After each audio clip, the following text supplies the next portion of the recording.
নমস্কাৰ, আপোনাসকলক স্বাগতম জনাইছোঁ অসম ফিচাৰ ইউটিউব চেনেলত। আশা কৰোঁ আপোনাসকলে খবৰ ভাল। তো এই ভিডিঅ'টোত আজি আমি BSc নাৰ্ছিঙৰ কেৰিয়াৰ স্কোপ, জব অপৰচুনিটি এইবিলাকৰ কথা আলোচনা কৰিম। তো BSc নাৰ্ছিং কোৰ্চটো এটা কেৱল ডিগ্ৰী কোৰ্চে নে ইয়াতে জব অপৰচুনিটি আছে, বা আপোনালোকে কেনেকুৱা ধৰণৰ জব অপৰচুনিটি চেণ্ট্ৰেলত হওক বা অসমত হওক পাব পাৰে, তো ইয়াৰ আলোচনা কৰিম। কিন্তু প্ৰেক্টিকেল ইয়াতে কিছুমান প্ৰেক্টিকেল লৈও আলোচনা কৰিম। তো কি ৰিচেণ্টলি জব অপৰচুনিটি গুচি গ'ল এইবিলাকৰ ওপৰতো আলোচনা কৰিম। তো ভিডিঅ'টো স্কিপ নকৰাকৈ সম্পূৰ্ণকৈ চাব। তো এটা BSc নাৰ্ছিং কোৰ্চটো এটা stable, respected and high demanded career opportunity হয়। তো ডিগ্ৰী কোৰ্চটো বহুত আছে, কিন্তু ইয়াৰ ভিতৰত BSc নাৰ্ছিংটো এটা হাই, তো ইয়াতে চেলাৰিটোও ভাল আছে বা ৰেচপেক্টফুল। তো আপোনালোকে এই নাৰ্ছিং কোৰ্চটো কৰিলে এটা ৰেচপেক্ট পাব। তো নাৰ্ছৰ এটা ৰেচপেক্ট থাকে, লগতে হাই ডিমাণ্ডেড কোৰ্চ হয়। আপোনালোকে নাৰ্ছিংটো কেৱল পঢ়িব লাগে, পঢ়িছোঁ তেনেকুৱা কাৰণে নপঢ়িব। তো এইটো কিহৰ কাৰণে পঢ়িব? নাৰ্ছিং মানে এটা আপোনালোকৰ সেৱা। তো পেচেণ্ট থাকিব, তো পেচেণ্টক আপোনালোকে সেৱা কৰিব লাগিব। নাৰ্ছিং কেৱল এটা কেৰিয়াৰ নহয়, ই হৈছে এটা আৱেগ, অধ্যাপক আৰু অদম্য মনোবলৰ দ্বাৰা পৰিচালিত এক মহান সেৱা। তো নাৰ্ছিং ষ্টুডেণ্টবিলাক বা নাৰ্ছিং কোৰ্চটোৱে মেডিকেল ছেক্টৰত এটা গুৰুত্বপূৰ্ণ ভূমিকা পালন কৰে। তো তোমালোকৰ প্ৰতিটো সহানুভূতি, ধৈৰ্য আৰু সাহসী হ'ব ৰোগীৰ কাৰণে আশাৰ বতৰা। তো নাৰ্ছৰ প্ৰতিটো পদক্ষেপে কাৰোবাৰ এজনৰ জীৱন সলনি কৰিব পাৰে। ইয়াতে আপোনালোকে ষ্টেট গভৰ্ণমেণ্টৰ জব, তাৰপিছত চেণ্ট্ৰেলৰ জব, লগতে ইণ্টাৰনেশ্যনেল জব অপৰচুনিটিছো পায়। লগতে ইয়াতে হায়াৰ কেৰিয়াৰ স্কোপ আছে। তো লগতে এই কোৰ্চত আপোনালোকক 4 বছৰত anatomy, physiology, human anatomy and physiology পঢ়াব। তাৰপিছত নিউট্ৰিশ্যন এণ্ড বায়'কেমিষ্ট্ৰি, তাৰপিছত মেডিকেল চাৰ্জিকেল নাৰ্ছিং, তাৰপিছত কমিউনিটি হেল্থ নাৰ্ছিং, এনেকুৱা কিছুমান ছাবজেক্ট পঢ়াব। তো এইবিলাক ছাবজেক্ট আপোনালোকে 4 বছৰত, আৰু ইয়াৰ বাহিৰেও কিছুমান ছাবজেক্ট আছে। তো আপোনালোকে অফিচিয়েল যিখন চিলেবাছ আছে সেই চিলেবাছখন চাই ল'ব পাৰিব। তো এইবিলাক আপোনালোকক শিকোৱা হ'ব। তো এতিয়া কেৰিয়াৰ স্কোপ কি? তো BSc নাৰ্ছিং কোৰ্চটো কমপ্লিট কৰাৰ পিছত কেৰিয়াৰ স্কোপ কেনেকুৱা ধৰণৰ হয়? তো আপোনালোকে হস্পিটেলত এজ এ নাৰ্ছ কাম কৰিব পাৰে, গভৰ্ণমেণ্ট হস্পিটেলত। নেক্সট প্ৰাইভেট হস্পিটেলতো এজ এ নাৰ্ছ কাম কৰিব পাৰে। নেক্সট নাৰ্ছিং হোমত কাম কৰিব পাৰে। তাৰপিছত ক্লিনিকছ, তো ক্লিনিকবিলাক থাকে যে তাত কাম কৰিব পাৰে। নেক্সট ৰিহেবিলেশ্যন চেণ্টাৰ, তো ৰিহেবিলেশ্যন চেণ্টাৰ বুলি থাকে, তো তাত আপোনালোকে কাম কৰিব পাৰিব। নেক্সট ইয়াৰ বাহিৰে আপোনালোকে ডিফেন্স ছাৰ্ভিচতো আপোনালোকে যাব পাৰে। তো কিছুমান ডিফেন্সত যোৱাৰো সপোন থাকে। তো ডিফেন্সত আৰ্মি, নেভি, এয়াৰফ'ৰ্চ সকলোতে ইয়াৰে পষ্ট মুকলি হয়। ষ্টাফ নাৰ্ছ বা নাৰ্ছিং অফিচাৰ হিচাপে মুকলি হয়। তো আপোনালোকে আমাৰ ৱেবছাইট এডুকেশ্যন প্লাছটো ভিজিট কৰিব পাৰে। তাততো এই পষ্টৰ লিংক ডিছক্ৰিপশ্যনত দিয়া থাকিব। লগতে ৰিচেণ্টলি যিবিলাক জব আহিছে BSc নাৰ্ছিঙৰ ক্ষেত্ৰত, কিছুমান জবৰ আপডেট তাত দিয়াই আছে। তো আপোনালোকে তাত চাব পাৰে। ইণ্ডিয়ান নেভিৰ পৰাও কিছুমান জব আহিছিল আৰু এয়াৰফ'ৰ্চৰ পৰাও BSc নাৰ্ছিঙৰ জব আহিছিল। তো তাৰে আপডেট আমাৰ ৱেবছাইট এডুকেশ্যন প্লাছ বা হোৱাটছএপ গ্ৰুপত দি দিয়া হৈছিলে। তো ইয়াৰ বাহিৰেও পাব্লিক হেল্থ প্ৰগ্ৰামবিলাকত আপোনালোকে চাকৰি পাব পাৰে। নেক্সট ৰিচাৰ্চ ইনষ্টিটিউট, তো ৰিচাৰ্চ ইনষ্টিটিউটবিলাকতো যাব পাৰে। ইয়াৰ উপৰিও হায়াৰ ষ্টাডি, তো আপোনালোকে MSc নাৰ্ছিঙতো যাব পাৰে। Next international health care sector, তো ইণ্টাৰনেশ্যনেলতো যাব পাৰে। তো আপোনালোকে হিমন্ত বিশ্ব শৰ্মাৰ এটা পষ্ট পাইছিলে, তো বা এটা ভাষণত কৈছিলে। তো তেওঁলোকে অসমৰ বাহিৰত ডুবাই বা এনেকুৱা জেগাত তো নাৰ্ছবিলাক লৈ ল'ব। তো তেনেকৈ এটা ভিডিঅ' দিছিলে। সেই ভিডিঅ'টো ডেছক্ৰিপশ্যনত লিংকটো দি দিম, আপোনালোকে তাৰ পৰা চেক আউট কৰি ল'ব পাৰিব।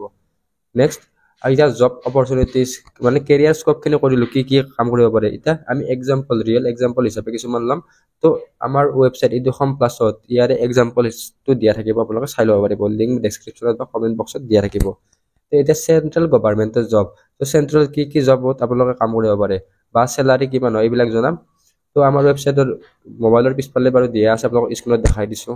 আপোনালোকে চাব পাৰে ইয়াতে চেণ্ট্ৰেল গভৰ্ণমেণ্টৰ জব আছে, ষ্টেটৰ জব আছে, প্ৰাইভেটৰ জব। তো চেলাৰী কিমান হয় সকলোবিলাক আমাৰ ৱেবছাইট এডুকেশ্যন প্লাছ.com দিয়াই আছে, আপোনালোকে চাব পাৰিব। তো প্ৰথমতে এইমছত, all India institute of medical science. তো ৰিচেণ্টলি এইমছত BSc নাৰ্ছিঙৰ পষ্ট মুকলি হৈছে। তো এইমছত আপোনালোকে এজ এ ষ্টাফ নাৰ্ছ বা নাৰ্ছিং অফিচাৰ হিচাপে কাম কৰিব পাৰে, য'ত দৰমহা প্ৰায় 45,000, তো 45,000ৰ পৰা লাখ পৰ্যন্ত আপোনালোকে পাব পাৰে। নেক্সট ইণ্ডিয়ান ৰেলৱেজ, তো RRB পেৰামেডিকেলৰ ভেকেঞ্চি থাকে। তো পেৰামেডিকেলৰ আণ্ডাৰত নাৰ্ছিঙৰ অফিচাৰ বা এক্সট্ৰাকে নাৰ্ছিঙৰ ৰেলৱেৰ ফালৰ পৰা আহে। তো এতিয়াও ৰেলৱেৰ অপেন হৈ আছে। ইণ্ডিয়ান ৰেলৱেৰ ষ্টাফ নাৰ্ছ হিচাপে আপোনালোকে কাম কৰিব পাৰে। তাৰপিছত আহে ESIC হস্পিটেল, তো এইটো চেণ্ট্ৰেল হয়। তো তাতে আপোনালোকে ষ্টাফ নাৰ্ছ হিচাপে কাম কৰিব পাৰে। নেক্সট মিলিটাৰী নাৰ্ছিং, তো কৈ দিলোঁ আপোনালোক অলৰেডি। তো নেভি চেভি আপোনালোকে যাব পাৰে। তাৰপিছত এয়াৰফ'ৰ্চ এইবিলাকত আপোনালোকে যাব পাৰে। নেক্সট ষ্টেট গভৰ্ণমেণ্টৰ জব, ফৰ অসমৰ ক্ষেত্ৰত কৈছোঁ, তো অসমৰ ক্ষেত্ৰত এক্সাম্পল দি ক'ব গ'লে ষ্টেট গভৰ্ণমেণ্টৰ জব কি থাকিব পাৰে। তো অসমৰ ক্ষেত্ৰত গভৰ্ণমেণ্টৰ ফালৰ পৰা BSc নাৰ্ছিং, ষ্টাফ নাৰ্ছ এইবিলাকৰ কাৰণে বা GNM নাৰ্ছিঙৰ কাৰণে বহুতকেইটা ভেকাঞ্চি মুকলি হৈ থাকে। তো সময়ে সময়ে এই ভেকাঞ্চিবিলাক মুকলি হয়। তো প্ৰথমতে NHM আণ্ডাৰত নেশ্যনেল হেল্থ মিছন, তো ৰিচেণ্টলি নেশ্যনেল হেল্থ মিছনৰ পৰা 800 কিবা চামথিং পষ্ট BSc নাৰ্ছিঙৰ পষ্ট খোলা দিছে। তো NHM আণ্ডাৰত আহি যায়। NHM আণ্ডাৰত কণ্ট্ৰেকচুৱেলে য'ত দৰমহা ষ্টাৰ্টিং দৰমহা 18,000 পৰা 25,000 টকা হয়।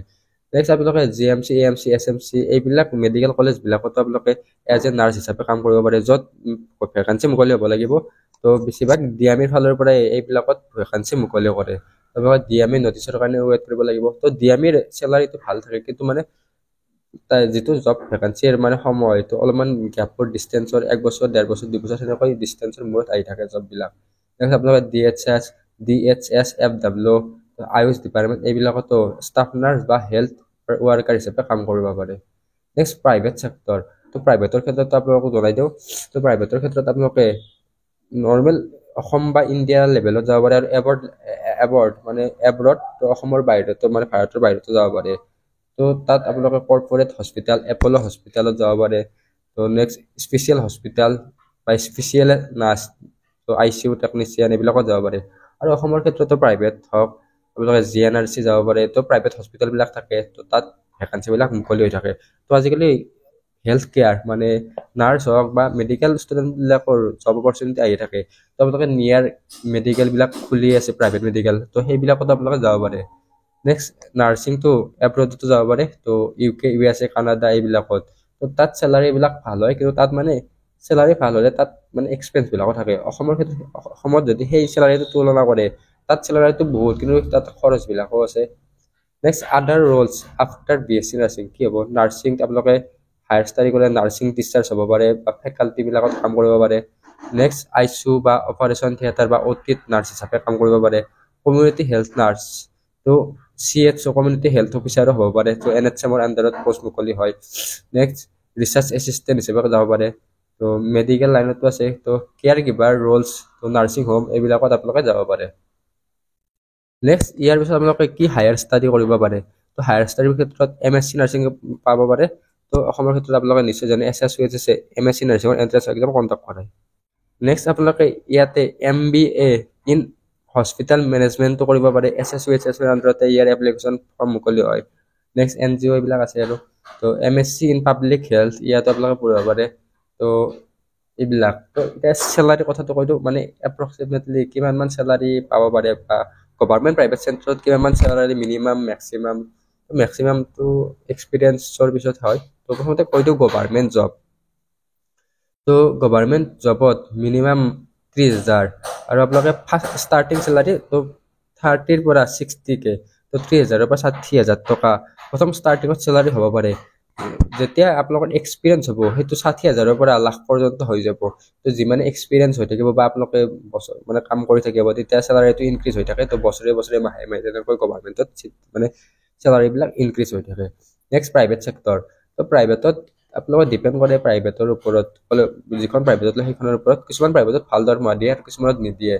তো প্ৰাইভেটত মিনিমাম 15,000 টকাৰ পৰা 40,000 টকা। তো কিছুমান এনেকুৱা আছে যিবিলাকে 15,000 টকা দিয়ে। তো তাতকৈ আপোনালোকে BSc নাৰ্ছিঙৰ দৰমহা সেইটো বেছি হয় বাৰু, কিন্তু কিছুমান আছে ন 15,000 টকা ষ্টাৰ্টিং, আৰু কিছুমান 40,000 টকালৈকেও দিয়া প্ৰাইভেট ছেক্টৰ আছে। তো যেতিয়ালৈকে আপোনাৰ এক্সপিৰিয়েঞ্চ হৈ থাকিব, তেতিয়া 40,000ৰ পৰা 80,000 টকা সেনেকৈ ইনক্ৰিজ হৈ থাকিব।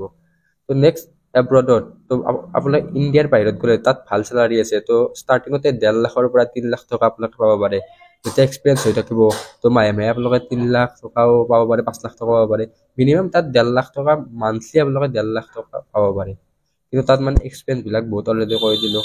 তো বহুতে গভৰ্ণমেণ্ট বা প্ৰাইভেটত BSc নাৰ্ছিং পঢ়াৰ পিছত জব অপৰচুনিটি কেনা?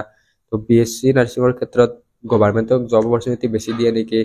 তো প্ৰাইভেটত যেতিয়া আপোনালোকে প্ৰাইভেট ছেক্টৰত জব ল'ব যায়, তেতিয়া অফক'ৰ্চ মানে গভৰ্ণমেণ্টৰ বিলাকক চান্স দিয়ে। কিন্তু যেতিয়া আপোনালোকে গভৰ্ণমেণ্টত জব ভেকাঞ্চিৰ কাৰণে এপ্লাই কৰে, ছাপ'জ NHM হৈ গ'ল, DME হৈ গ'ল, এইবিলাকৰ আণ্ডাৰত ভেকাঞ্চিবিলাক আহে, সকলোৰে মানে চিলেকশ্যন প্ৰচেছবিলাক বেলেগ বেলেগ।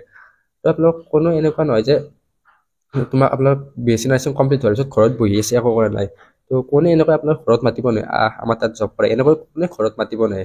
তো আপোনালোকে জব ভেকেঞ্চিবিলাকৰ কাৰণে এপ্লাই কৰিব লাগিব। তো আপোনালোকে প্ৰথমতে কি কি জব ভেকেঞ্চি মুকলি হৈছে সেইবিলাক চেক আউট কৰি ল'ব, তাৰপিছত সেই জববিলাকত এপ্লাই কৰি দিব। তো এনেই এক্সাম্পল হিচাপে কিছুমান মানে কেনেকৈ চিলেকশ্যন হয় সেইটো কৈ দিওঁ। জব ভেকেঞ্চি অহাৰ পিছত আপোনালোকে অনলাইন এপ্লাই কৰিলে, অফলাইন কৰাৰ পিছত কিছুমানত মানে ডাইৰেক্ট পাৰ্চেণ্ট বেচিছত চিলেকশ্যন হ'ব, কিছুমানত নৰ্মেল ইণ্টাৰভিউ হ'ব। তো আপোনালোক এনেই মাতি কিনে ইণ্টাৰভিউ লৈ কিনে ডাইৰেক্ট চিলেকশ্যন দি দিব। আৰু কিছুমানত যিবিলাক মানে অলপমান হাই লেভেলৰ সেইবিলাকত কি হয়, ৰিটেন এক্সাম হয়। তো ৰিটেন এক্সাম হ'ব, MCQ কুৱেশ্যনৰ ৰিটেন এক্সামবিলাক হয়। তাৰপিছত ৰিটেন এক্সামৰ পিছত ইণ্টাৰভিউ হয়। তো আপোনালোকক ভাইবা হয়, ভাইবাৰ পিছত ডকুমেণ্ট ভেৰিফিকেশ্যনবিলাক হয়। তো কেতিয়াবা প্ৰথমতে ডকুমেণ্ট ভেৰিফিকেশ্যন হয়, কেতিয়াবা ষ্টেপবিলাকৰ লাষ্টত ডকুমেণ্ট ভেৰিফিকেশ্যন হয়। তাৰপিছত ফাইনেল মেৰিট লিষ্ট দিয়ে। তো আপোনালোকে DME-তে চাব পাৰে। তো DME-ত ভেকেঞ্চিৰ পিছত ৰিটেন এক্সাম হৈছিল, তাৰপিছত ইণ্টাৰভিউ হৈছিল, তাৰপিছত মেৰিট লিষ্টবিলাক প্ৰকাশ কৰিছিলে। তো DME-ত তেনেকুৱা হয়। তো বাকীবিলাকতো কিছুমানত ডাইৰেক্ট চিলেকশ্যন হয়, কিছুমানত এনেকৈ এক্সাম পাতি হৈ যায়। তো আপোনালোকে মুঠতে মানে ইয়াতে যদি যেতিয়া মানে আপোনালোকৰ ভেকেঞ্চি মুকলি হয় এপ্লাই কৰি থৈ দিব। তো প্ৰচেছবিলাক বহুতে পিছত জনাই দিয়ে। তো কিমান এপ্লিকেণ্টে এপ্লাই কৰে এই সকলোবিলাক তেওঁলোকে মানে চেক আউট কৰি লয়। তেতিয়া আমি ভিডিঅ'টোৰ শেষৰ ফালে আহিছোঁ। তো আপোনালোকে কিবা বুজি নাপালে আমাক ইনষ্টাগ্ৰামৰ জৰিয়তে সুধিব পাৰে, ইনষ্টাগ্ৰামৰ লিংক ডিছক্ৰিপশ্যনত দিয়া আছে। আৰু বুজি নাপালে আমাৰ ৱেবছাইটৰ এই পষ্টটো লিংক ডিছক্ৰিপশ্যনত দিয়া থাকিব, সেই পষ্টটো আপোনালোকে এবাৰ কেয়াৰফুলি ৰিড কৰিলে আপোনালোকে সকলোবিলাক বুজিয়ে যাব। বাকী এই ভিডিঅ'টোত এইখিনি আছিল, আশা কৰোঁ আপোনালোকে ভিডিঅ'টো ভাল পালে। তো যদি আমাৰ চেনেলটো প্ৰথমবাৰৰ বাবে আহিছে তো ছাবস্ক্ৰাইব কৰি বেল আইকনটো অন কৰি থৈ দিব, আৰু আমাৰ হোৱাটছআপ আৰু টেলিগ্ৰাম গ্ৰুপত জইন হৈ ল'ব। তো আমাৰ হোৱাটছআপ আৰু টেলিগ্ৰাম গ্ৰুপত জব আপডেটবিলাক দি থকা হয়। তো তাৰ কাৰণে আপোনালোকে জইন হ'ব পাৰিব, লিংক ডিছক্ৰিপশ্যনত দিয়া থাকিব। ধন্যবাদ, বাই বাই।